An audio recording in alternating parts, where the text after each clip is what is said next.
하나님, 모든 감사를 드립니다. 주님께서 오늘도 부족한 사람 세워주셨지만 성령님 함께하여 주시고 운행하여 주셔서 사람의 말이 아닌 하나님의 말씀으로 예수 그리스도께서 물을 포도주로 만드신 것처럼 놀라운 역사가 오늘 말씀 가운데 내려올 수 있도록 인도하여 주시옵소서. 예수님 이름으로 기도합니다. 아멘. 우리는 지난 시간 느헤미야가 성벽을 재건할 길은 오직 하나님의 도우심이 없으면 불가능하다는 믿음으로 아닥사스다 왕에게 나아가는 모습을 통해서 하나님의 도우심을 체험하려면 어떻게 해야 하는지 살펴보았습니다. 결국 하나님의 놀라운 역사로 아닥사스다 왕은 고국으로 돌아가서 성벽을 재건하겠다는 느헤미야의 그 부탁을 들어줄 뿐만 아니라 군대 장관과 마병까지 호위하게 해서 느헤미야가 예루살렘에 안전하게 도착하도록 도와주게 된 것이죠.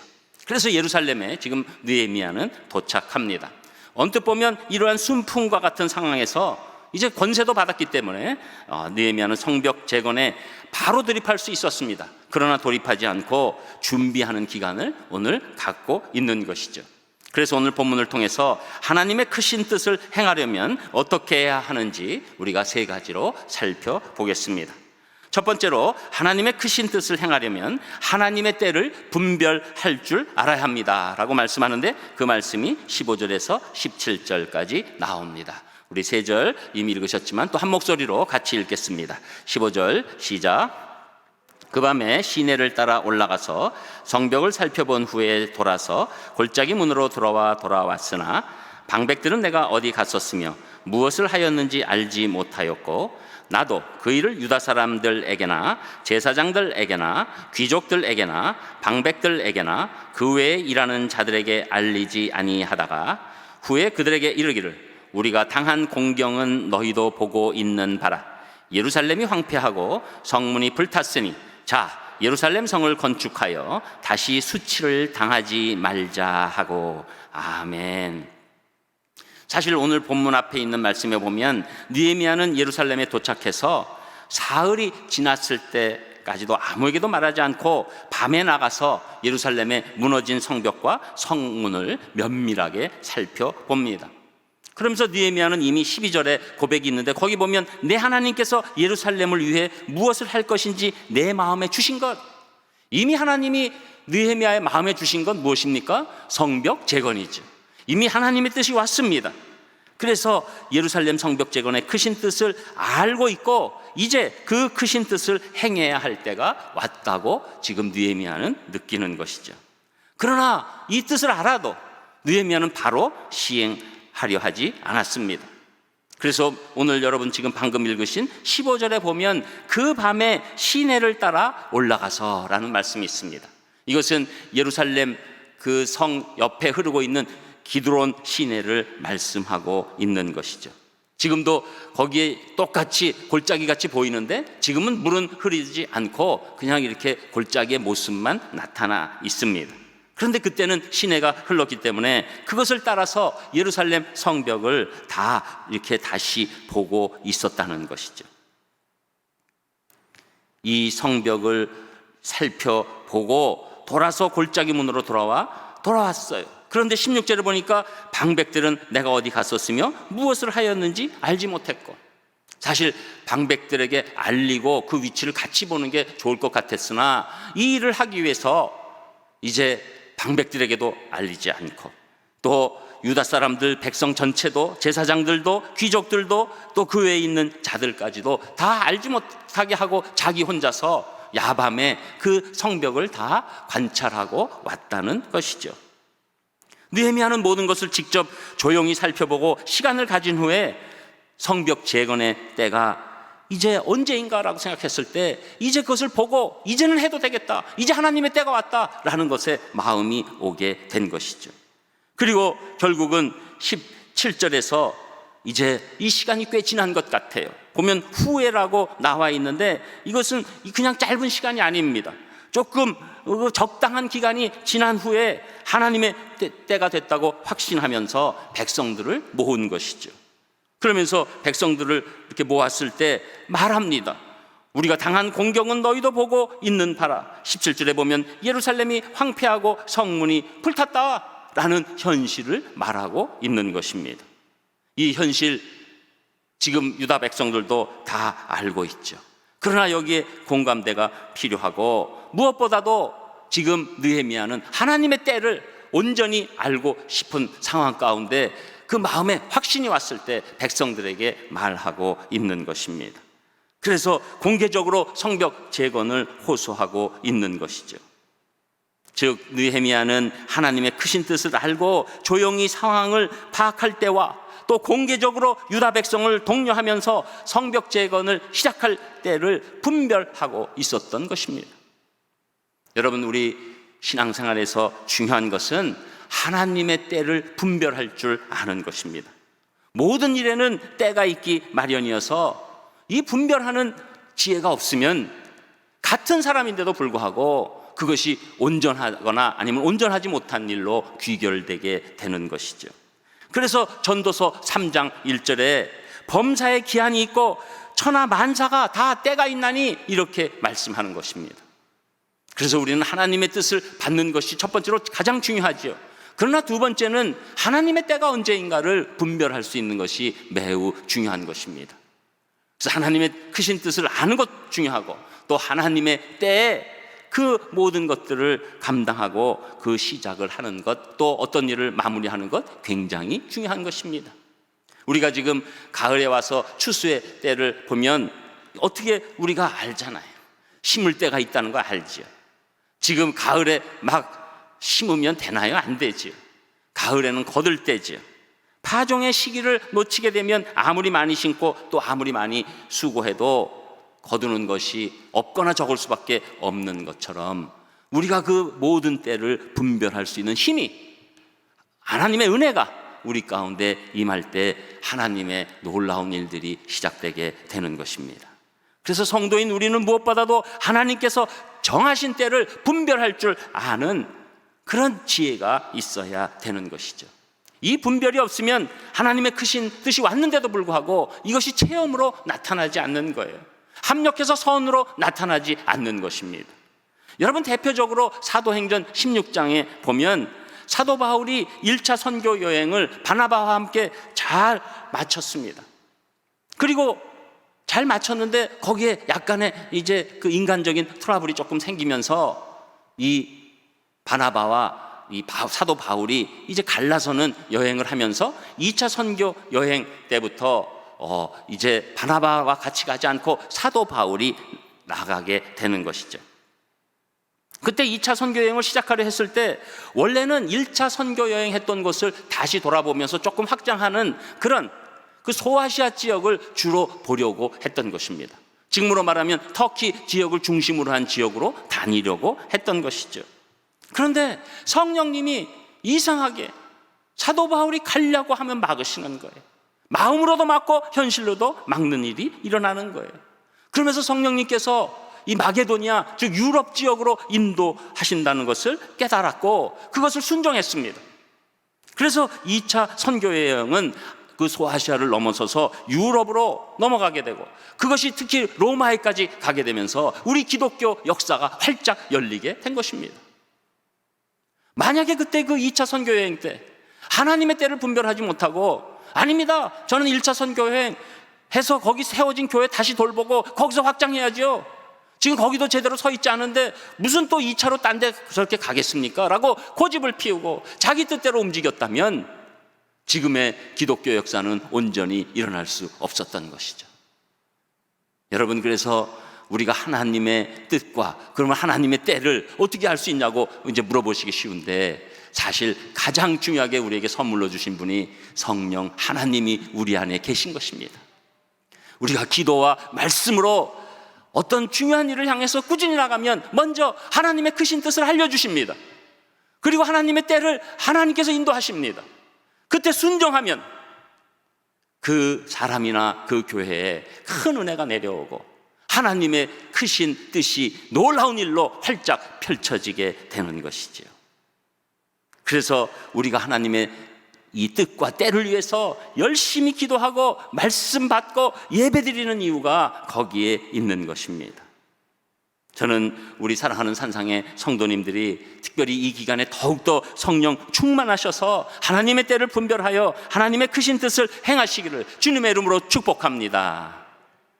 그리고 두 번째로 하나님의 크신 뜻을 행하려면 사단의 방해를 인식하고 대적해야 된다고 말씀하고 있는데, 그 말씀이 18절, 19절에 나오는 것이죠. 우리 18절, 19절도 또 한 목소리로 같이 읽겠습니다. 18절 시작. 또 그들에게 하나님의 선한 손이 나를 도우신 일과 왕인에게 이런 말씀을 전하였더니 그들의 말이 일어나 건축하자 하고 모두 힘을 내어 이 선한 일을 하려 하매 호론 사람 산발락과 종이었던 암몬 사람 도비아와 아라비아 사람 게셈이 이 말을 듣고 우리를 업신여기고 우리를 비웃어 이르되 너희가 하는 일이 무엇이냐, 너희가 왕을 배반하고자 하느냐 하기로. 아멘. 사실 17절에서 느헤미야가 간절한 호소를 했는데, 그때 이제 저는 이거 말씀 가운데 안 나왔지만 이렇게 생각할 때 이 유대 백성들이 시큰둥했을 거예요. 왜 그러냐면 지금 이게 성벽이 무너져서 온전치 못하게 이렇게 이어온 게 140년이나 넘었어요. 그리고 또 끝부분에 우리가 지난번 그 에스라 때 보면 이미 아닥사스다 왕이 이거 안 된다 그렇게 얘기를 한 겁니다. 그러니 이게 지금 느헤미야가 와서 이거 하자 한다고 해서 그렇게 쉽게 그 마음이 돌아올 상황은 아니었죠. 그러나 느헤미야는 하나님의 크신 뜻이 있고 하나님의 때를 이제 받았기 때문에 두려워하지 않고 좌절하지 않고 18절에 유다 백성들에게 또 얘기하는 것입니다. 그런데 그것은 간증이에요. 하나님의 손이 나를 도우신 일, 이건 우리가 지난 시간에 다 본 것이죠. 아닥사스다 왕 앞에 있는 술 맡은 관원인데도 불구하고 초췌한 모습으로 있고, 사실 그게 목숨을 거는, 잘못하면 죽을 수 있는 일이었죠. 일부러 그런 건 아니지만 그걸 아닥사스다 왕이 이렇게 딱 간파한 거 아니에요. 그래서 너 무슨 일 있냐 이렇게 물어보는데, 그것이 나쁜 뜻으로 물어본 것이 아니라 하나님의 은혜가 임하니까, 하나님의 손이 임하니까 아닥사스다 왕의 마음이 변경되면서 궁휼함으로 질문하게 된 것이고, 그 질문에 대해서 이 느헤미야는 다 그 상황을 얘기하면서 그것이 하나님 또 역사로 말미암아 그래 가라, 그리고 내가 군대 장관과 마병까지도 붙여줄게, 이런 놀라운 은혜가 있었죠. 여기에 지금 느헤미야는 먼저 뭐라고 얘기합니까? 18절에 그들에게 하나님의 선한 손이 나를 도우신 일을 말했다. 하나님의 선한 손이 나를 도우신 것이 더 큰 거예요. 잘못하면 우리가 흔히 얘기하면 이게 간증이 안 되려면 이렇게 얘기하는 것이죠. 지금 페르시아 제국의 아닥사스다 왕이 나한테 이렇게 하라고 그런 거 아니야? 이렇게 얘기하고 싶죠, 백성들에게도. 그러나 느헤미야는 그렇게 얘기하지 않았어요.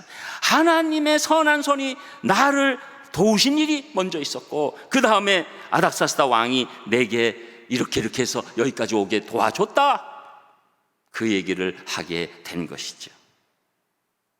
이게 지금 간단하게 얘기했지만 아닥사스다 왕이 얼마나 그 얘기를 구체적으로 했겠습니까? 내가 사실은 이렇게 우리가 포로로 된 민족 아니냐, 내가 이래서 술 맡은 관원이 되는 그런 모든 길이 이렇게 되지 않았느냐, 가서 그 간증들 다 하지 않았겠어요?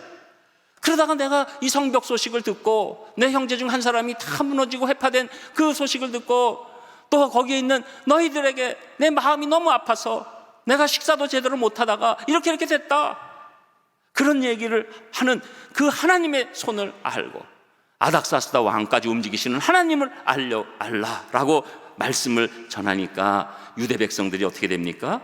그들의 말이 일어나 건축하자, 이렇게 됐다는 거죠. 여러분, 우리가 하나님의 은혜 가운데 있으면 이렇게 같이 마음을 모아서 우리가 부족하다 할지라도 하나님의 놀라운 일을 우리 손으로 할 수 있다는 것을 보여주고 있는 것이죠. 그래서 모두 건축하자 하고 힘을 내서 이 선한 일을 하려고 막 지금 이 유다 백성들이 다 막 그냥 일어난 거예요. 막 기분이 좋은 거예요. 그리고 두려움이 떠나간 거예요. 이번엔 한번 해보자. 140년 동안 못한 거 이번에 우리가 할 수 있다. 이런 긍정적인 마음이 막 퍼져나가기 시작한 것이죠. 그러면 우리 생각에는 이것이 계속 진행돼서 그냥 일이 딱 끝나면 느헤미야가 2장에 끝나죠. 느헤미야가 이 길게 만들려고 한 건 아니나, 여러분 여기서 꼭 아셔야 되는 것은 하나님의 일이 열렸다 할지라도 사단의 공격이 없어지는 것은 아니라는 거예요. 그래서 우리가 이제 이 선할 일을 하려 하매 19절에 어떻게 나옵니까? 호론 사람 산발락과 종이었던 암몬 사람 도비야와 아라비아 사람 게셈이 이 말을 듣고 유다 백성들 업신여기면서 비웃으면서 너희가 하는 일이 무엇이냐? 너희가 왕을 배반하고자 하느냐? 이렇게 공격하게 됐다는 것이죠. 여러분, 이들은 지금 이 간증을 해도 뭐 온전히 들리지가 않는 영적 사람들이죠.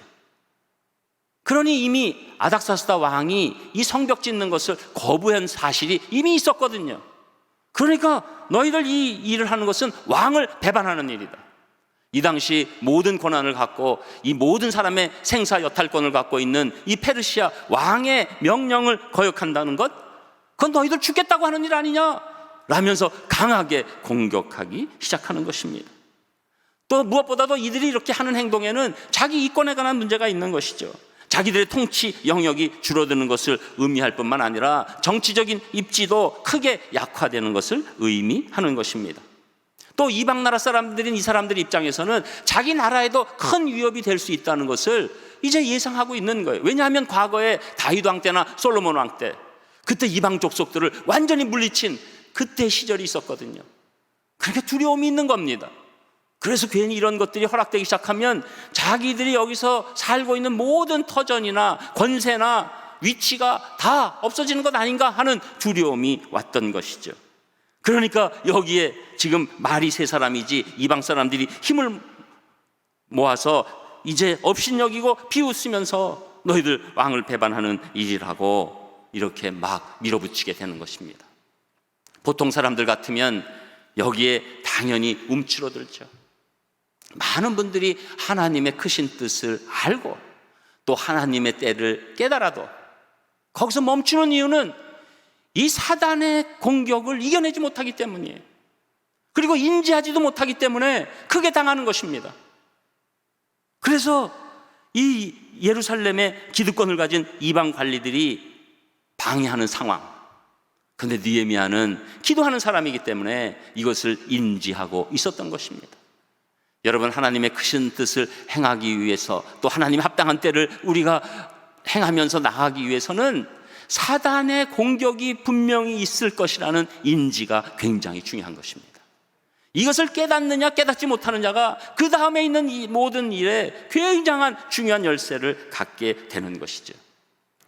이러한 대적들의 방해, 표면적으로 보면 이 이방 사람들의 기득권을 지키고자 한 데서 비록된 것처럼 보이지만 영적으로 보면 이 예루살렘 성의 제거는 이 사단이 크게 이 지금 산발락과 도비야 게셈 이 사람들을 휘둘러서 하나님의 일을 방해하고자 하는 그런 일이 거기에 나타나고 있는 것이죠.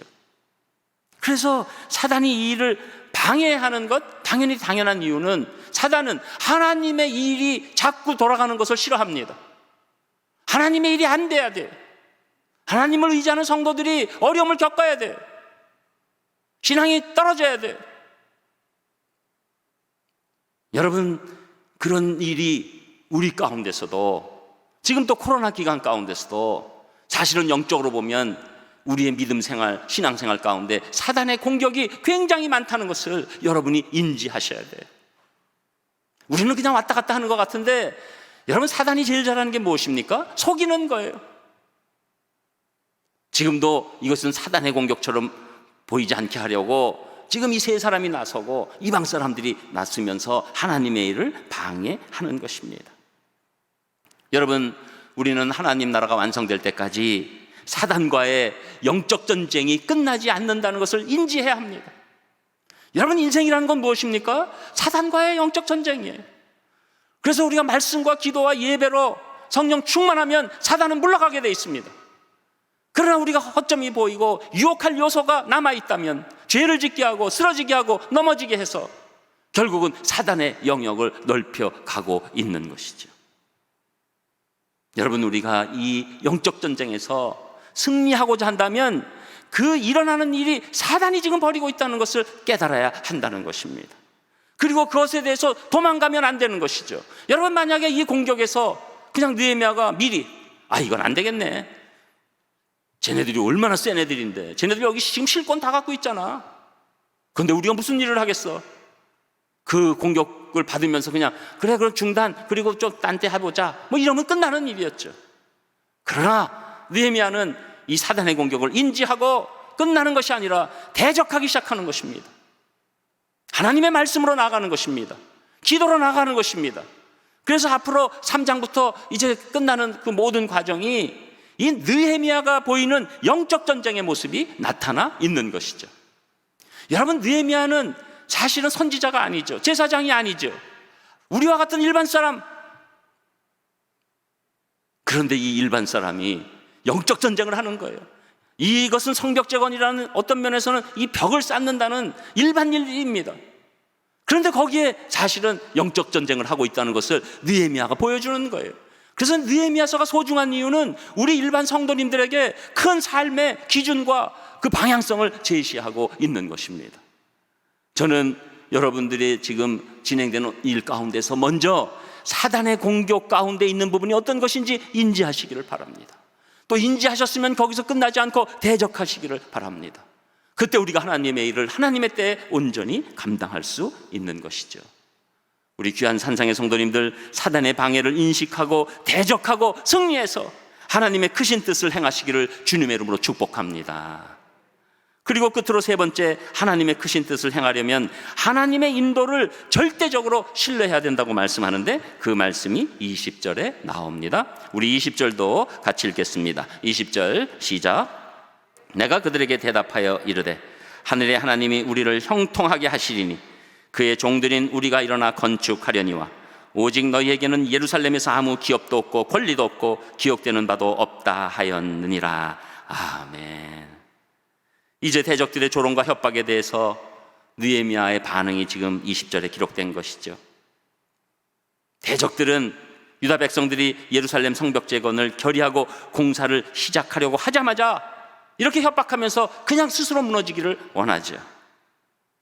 사실 이 당시 유다 백성들 입장에서는 역부족이에요. 인원도 부족하고 자재도 없어요. 그리고 전문가도 없습니다. 그러니까 금방 여기 이런 얘기 듣고 그냥 스스로 무너지는 그런 상황이 일어나기 쉽죠. 그러나 느헤미야는 그렇지 않습니다. 하늘의 하나님이 우리를 형통하게 하시리니. 여러분, 우리가 하나님을 의지하고 하나님의 믿음으로 말씀과 기도에 나아가기 시작하면 우리는 형통이 보장된 줄 믿습니다. 그 가는 길에 고난이 있을 수 있어요. 어려움이 있을 수 있어요.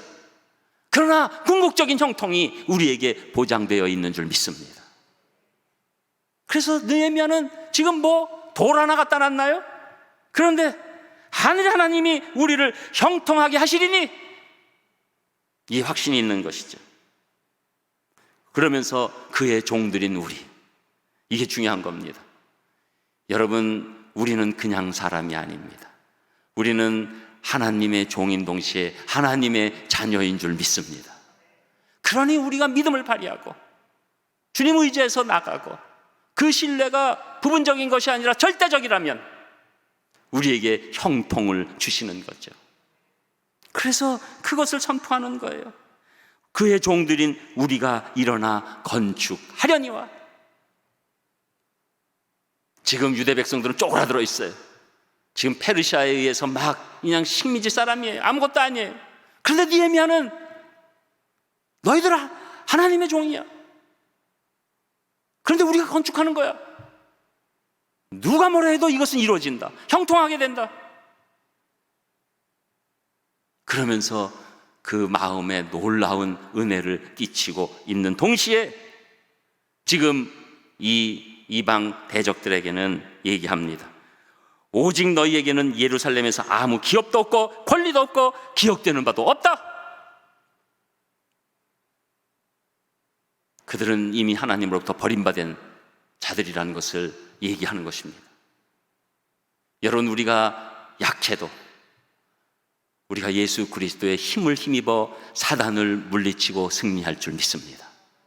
그래서 여러분, 어려울 때 한번 같이 이제 나중에 속으로 한번 하고 겉으로도 연습해 보세요.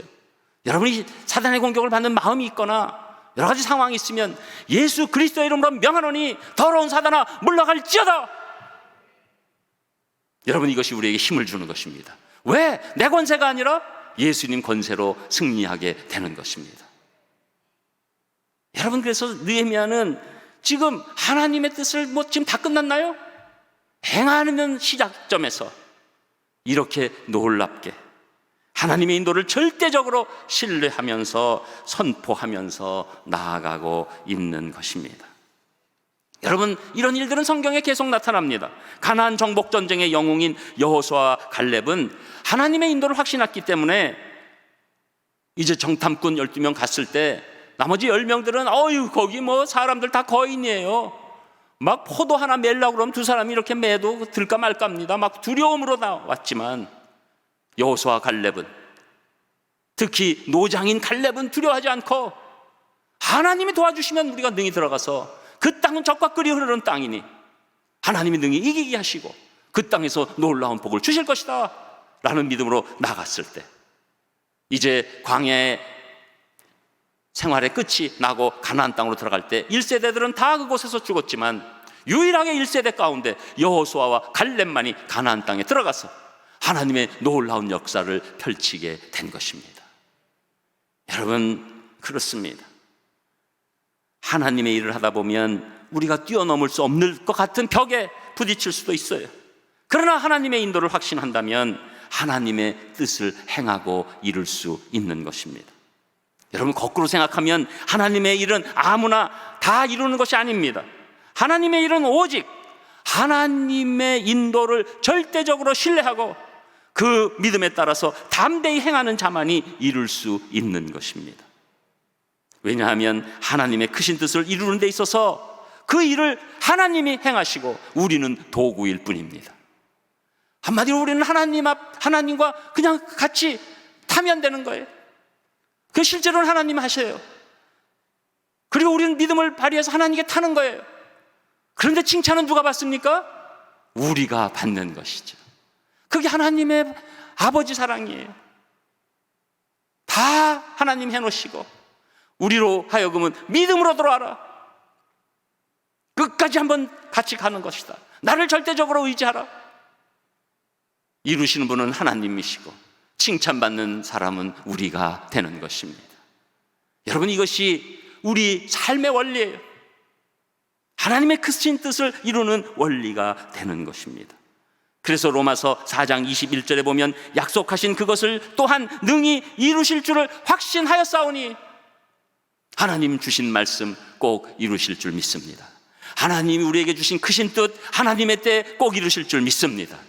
그때 우리가 하나님 절적으로 신뢰만 한다면, 저는 여러분들이 이제 하나님의 인도를 절대적으로 신뢰하셔서 하나님의 크신 뜻을 행하는 복된 분들 되시기를 주님의 이름으로 축복합니다.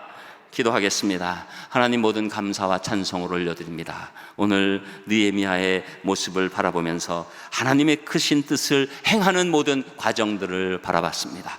저희도 그러한 믿음 가운데 있게 하여 주시고 우리 산상교회가 그런 믿음 가운데 있는 교회 되게 하여 주셔서 하나님께는 영광이요 우리에게는 한량없는 은혜와 형통이 임할 수 있도록 함께 하여 주시옵소서. 모든 것 감사드리며 예수님 이름으로 기도합니다. 아멘.